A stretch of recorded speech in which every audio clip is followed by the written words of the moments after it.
¿Quieres saber qué es lo que tienes que considerar antes de comprar tus primeros guantes para entrenar box? Quédate y te lo cuento. Primero hablaremos de los tamaños. Esto se mide en onzas, que va desde las 8 onzas hasta las 16, que son los más comunes.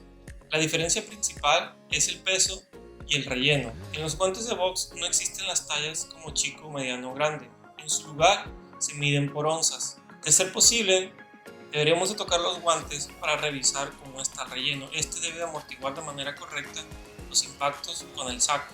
Después veremos los ajustes. En los guantes de box tenemos dos diferentes tipos de ajuste, que es el velcro, que todos conocemos, o las agujetas, como la de los tenis.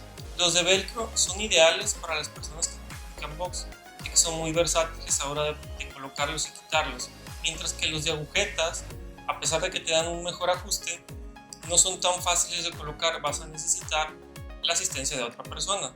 El propósito de los guantes es cuidar la mano del practicante a la hora de realizar los ejercicios, que pueden ser ejercicios de velocidad, técnica o fuerza.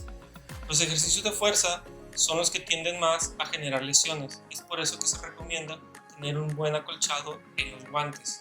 En los materiales, lo que tenemos que considerar son si queremos unos guantes de vinipiel o unos guantes de piel. Los de vinipiel son muchísimo más accesibles en temas de precio, mientras que los de piel son más caros, pero tienen una durabilidad mucho mejor. Si no estás seguro de que vas a practicar constantemente o no estás seguro si te va a gustar, puedes optar por unos guantes de vinipiel, que no representan un gran desembolso. Otro factor muy importante es el peso del practicante. Entre mayor es nuestro peso, mayores onzas de guantes debemos utilizar. Aquí les voy a estar dejando una tabla que no necesariamente es ley, pero nos puede ayudar a elegir las onzas que necesitamos. Ahora que conocemos los factores que afectan nuestra decisión a la hora de comprar un guante, vamos a resumirlo. Lo que más nos interesa es que el guante pueda protegernos a la hora de los impactos en el costal. Es por eso que yo recomiendo que lo principal en lo que nos fijemos sea que los guantes tengan buena amortiguación, ya que conforme vamos entrenando se va mejorando la técnica y la fuerza. Probablemente tengamos alguna lesión en la muñeca o en los nudillos. Si eres una persona de bajo presupuesto, te recomiendo que optes por unos guantes de vinipiel. Si eres una persona que tal vez ya tiene un poco de práctica o que quiere lo mejor, te recomiendo unos guantes de piel, ya que estos duran mucho más con su debido cuidado.